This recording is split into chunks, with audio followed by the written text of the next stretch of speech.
So on today's episode of Mental Health, I've got the wonderful, lovely Richmond Kelsey, who I've worked with for a number of years. And we're going to be talking about his mental health during the lockdown, the ups, the lows, the highs, the downs, how he's coped with it, the techniques he's used during the lockdown, and yeah, just just um about his overall mental health during the lockdown, and as we're slowly coming out of it now, how he feels about it. So thank you, Richmond, for agreeing to do the podcast. Thank you for inviting me, Charlotte. It's been quite a hassle getting you on a. It should be. Yeah, I know. I know that we tried before, but I was away, and it was a bit difficult with internet access. But anyway, better late than never. I'm here. So so first of all, how have you how has how have you found the lockdown? Like when you heard, or when you first initially heard that we were going in lockdown, and we wouldn't know how long it was gonna be, like what was your first initial thought? I suppose, like most people, obviously every year or maybe every couple of years, round about the time when the whole sort of stuff, people started talking about the virus and about this, you always hear something every year around about October time, that there's some virus out there in some faraway country, but it never really sort of comes in onto these shores, or even if it does, it doesn't sort of hang around for too long. So like most people, I was thinking the same. I thought, oh, this is just another one of those things. Nothing's going to really happen. But then, the noise, it got, you know, people start talking about it a bit more, and then start talking about it a bit more. And then I remember it was around about mid March or something like that, when, I went to a gig. And no, actually, it was earlier than that. It was earlier on in March, the 6th of March. I remember I had a gig somewhere, and some of the band members refused to shake people's hands, and they were doing that sort of that touch thing.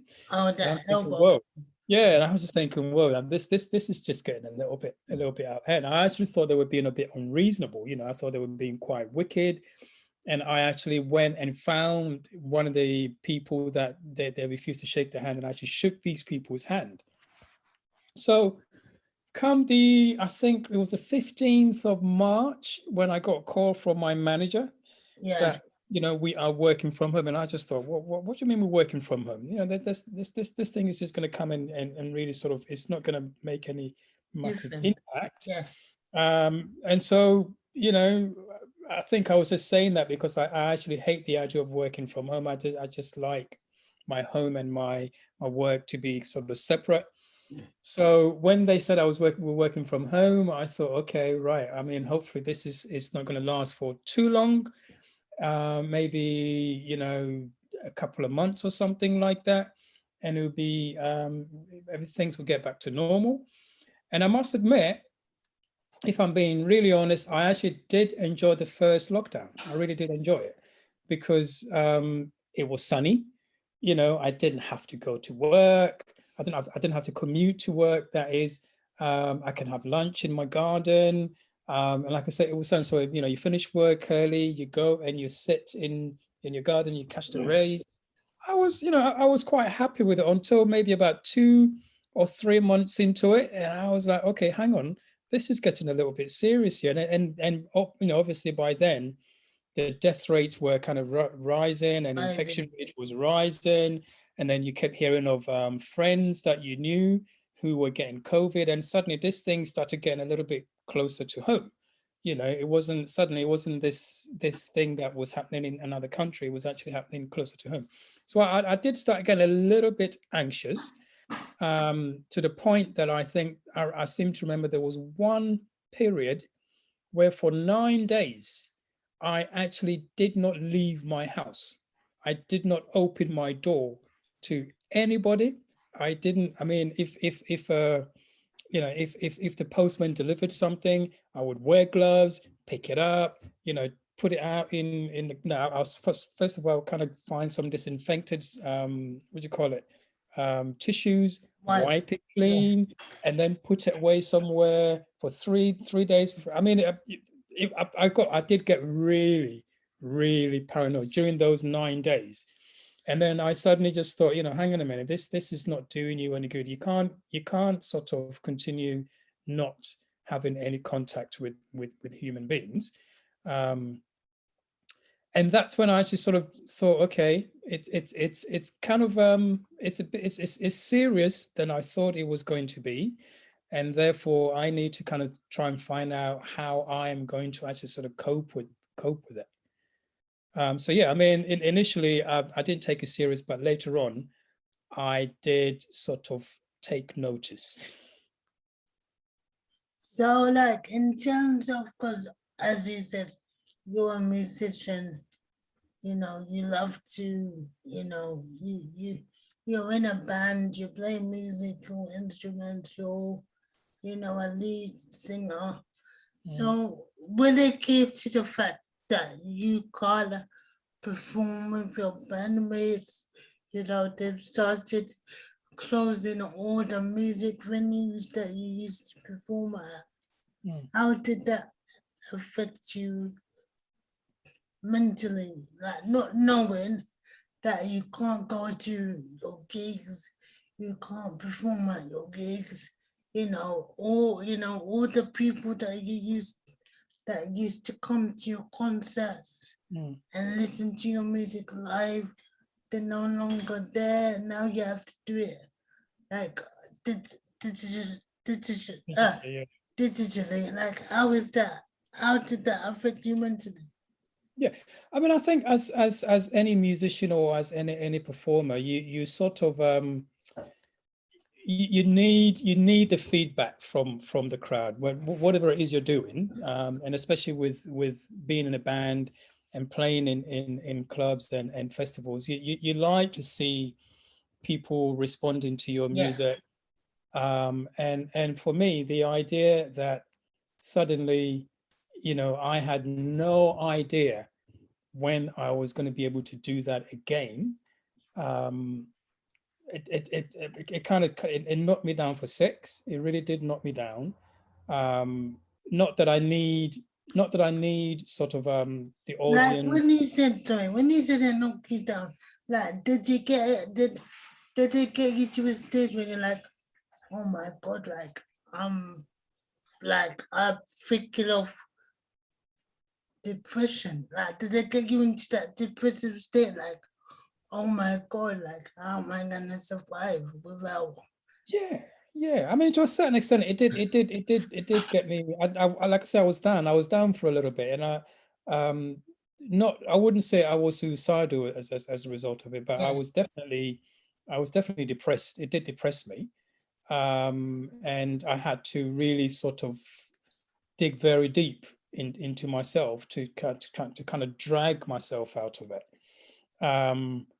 Because, you know, not that I need the audience to kind of sort of massage the audience appreciation to yeah, massage my ego, but yeah, it's something that as a musician or as any you need to you just need to be out there doing what you're doing, and seeing people appreciate it. But yeah, suddenly all that was taken away from you, and you know we had to kind of, I mean, in a way, it was good because it kind of opened up other ways of sort of, you know, communicating or connecting with your audience. You know, as you said, through digital means. You know, as I mean, as well as performance, I do a bit of DJing as well. So and suddenly there was all these apps and equipment yeah, that was coming out that would kind of enabled you to sort of play music to thousands of people across the world. However, you are effectively sort of playing music in your living room, because you don't see people, you don't get that reaction, you don't know whether or not, what you're playing, people are enjoying it. All you know is you just play music and hope that somebody out there is actually enjoying it. And yeah, after a while, people start kind of, the audience actually sort of engaged in that way of listening to music as well. So, I mean, now it's okay. It is okay, but it still doesn't beat the whole thing about being there live with the people, and people coming up and telling you what a great night they've had, or what's this rubbish you playing, all of those kind of stuff. you know you do miss it. I mean, for example, if I used to hate, when I was DJing, for example, and someone comes up and say, oh, can you play this type of music, or can you play, it used to really annoy me. But suddenly you start missing, you're missing that, yeah. missing those things. And it's sort of to do with the interaction that you have with people. But also, I mean, you must have felt as well, because like me doing this podcast, I actually found this podcast, like, to be honest, I only started this podcast like maybe at at the November time. So Okay. from November onwards, Hmm. that's when, like me talking to my partner, him encouraging me to do it. That's when it kind of blew off. But then Hmm. I kind of thought, okay, well, if I kind of started this, when the first lockdown started back in March or February last year, it would have maybe blown off like a lot more, because Oh obviously yeah, yeah, people were in their house, and it was all quite new to them, and hmm, yeah, I would have had a lot more hits than I've got now. yeah. So like, do you think in terms of that, do you think like that kind of helped in a way, like you doing your DJing online, but do you think you got a new followers and people that never used to listen to your music? Yeah, I mean, I think it's like I say, it's because at the moment, okay, if you're DJing in a club, you're only DJing to the people who are in the club. Yeah, But now, if you go online, and I've been online and I've been playing music to people in Portugal, to people in America, Brazil, da, da, da, and some of them do sort of say to you, yeah, I'm listening from such and such a yeah, place, and it's great. Um, and yeah, but yeah, in that sense, yes, it has sort of opened up, a bigger audience to me and to other DJs, but it still doesn't beat being in a room with people. And there've been times when you've got a message, and people be saying stuff like, oh man, your sessions have really helped me, yeah, get through this period, the usual stuff, God bless you, and all that kind of stuff. So I mean, it's nice. It is nice to know that through some digital means you are still kind of, in a way, kind of keeping some people sane. Because if I mean, can you imagine if this thing had sort of happened back in the, I don't know, early 80s or 90s, where yeah, the technology hadn't sort of developed to this stage? Can you yeah, imagine how awful it would be for people yeah, not to be, because at least now, you can do a FaceTime with people. I mean, you're doing a podcast, and I'm sure yeah, that's just a great sense of comfort yeah, to other people. Just yeah, even just to hear you talk, or hear other people, talk about how they are coping with this whole thing. It makes them feel that, yeah, okay, I'm not alone in this. But if this had happened in the 80s, I yeah. don't see how, the world, let alone I, would have survived. So in terms of, so can you pinpoint a very, very happy time during the lockdown and a very, very sad time? Could you put, and if so, what techniques did you use to like help you through the happy times and the sad times? Mhm. I mean, I think for me, the good points, the good bit, if there is such a thing, was actually the beginning of the lockdown. It was the beginning of the lockdown when suddenly I realized I didn't have to commute to go to work. Okay. I can just wake up, I don't know, with just 10 minutes, just have a quick shower, and I'm at my desk. And like I said, it was sunny. It was I can go and sit in my garden. I can eat healthily. I don't have to go to some sort of kebab shop or have chicken and chips for lunch. I can actually have some lunch. So I mean, on that front, it was good. The sad bit was I couldn't see my kids. Yeah, I was Because gonna say, because obviously you're a father of two, yeah, and yeah. so you know, how did again? How did you not being able to like interact with your kids, spend time with your kids? How did that affect you mentally? It wasn't good. I mean, I was missing them. I missed them, immensely. You know what I mean? I couldn't because because I was seeing them at least. Okay, they don't live with me, Yeah, but they were coming around, very often, or I'll go and see them, and suddenly, they went into lockdown. In fact, one of them actually, their mum got COVID, so he got it for some reason. One of them got the COVID, the other one didn't. okay. And so I couldn't even go into their house, even if I want to. I couldn't even go, I mean, I couldn't anyway because we were in lockdown, but even if I Yeah, wanted to, I couldn't yeah, I couldn't go in yeah, there. So it was very hard. It was very hard not seeing my kids, not seeing my nieces, my nephews, my sisters. And the other thing that I missed was actually kind of, halfway through it, I actually started missing the contact that you have with even with the people at work. yeah, I mean, yeah, you suddenly realize, okay, they annoy you. Some of them really annoy you, but all of that is actually very good for your mental health. If yeah, like, somebody mentioned that, even getting up from your desk and walk into the kitchen to go and make a cup of tea, and you meet somebody in the middle and you say hello, just all those little interactions, seeing you, calling you hello trouble, and having the little five-minute conversations or little 5 6, all of that was, but that was a hard bit for me, when I had no idea when I was going to be able to do that, have that kind of interaction again, when I was going to be able to see my kids, when I was going to be able to sort of have go to gigs or perform at gigs. And I suppose the thing that kind of saw me through was music, actually. I mean, I think, I've got a large music collection, and I just thought, okay, I've never really had time to actually listen to whole albums, or so that's what I actually started doing to kind of make me sort of, or bring me back a little bit back to normality.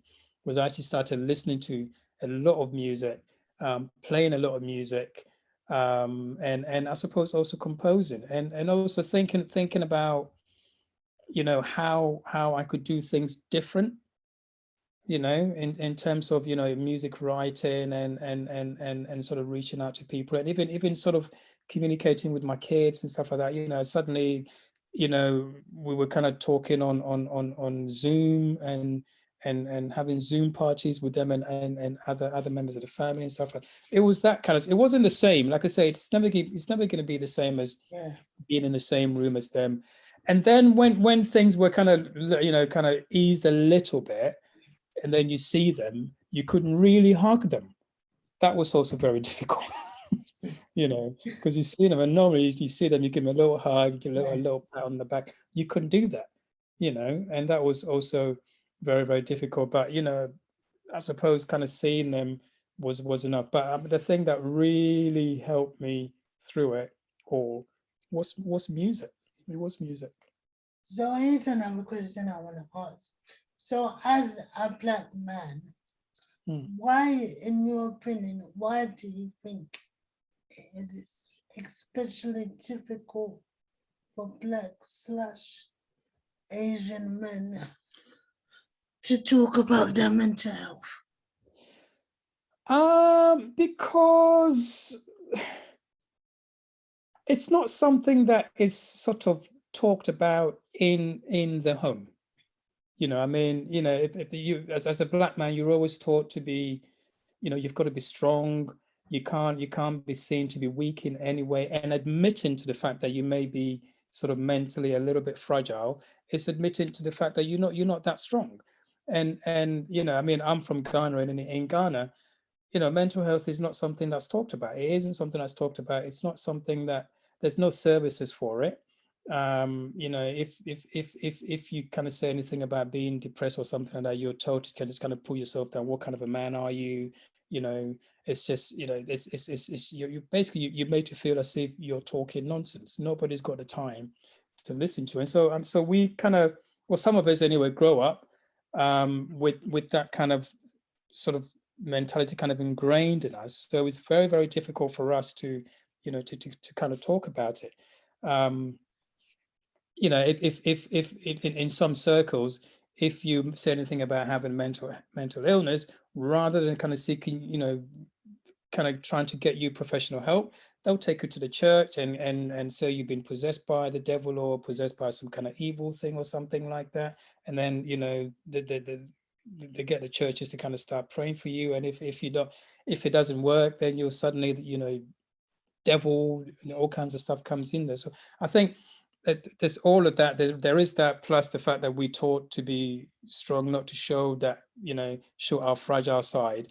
That makes it difficult for Black and some in some certain countries like Asian men to be able to actually sort of talk about mental or admit to having mental health issues. And do you think the society as a whole is doing all it can to promote mental health? And if not, in your opinion, what do you think can be done to promote it more? I think it's the awareness is on the rise. Mental health awareness is on the rise. I think now, I was quite surprised where a friend of mine who actually works in the same building as I do, and she's a very, very she's a very Christian person, Yeah. and I kind of started working with her in a mental health department, and then suddenly, it's almost like she saw the light. She saw the light, and even she was sort of, she arranged for kind of sessions, like a mental health nurse to go to her church and actually give a session on mental health issues and what the church can do to actually help people, rather than other than just sort of praying for them.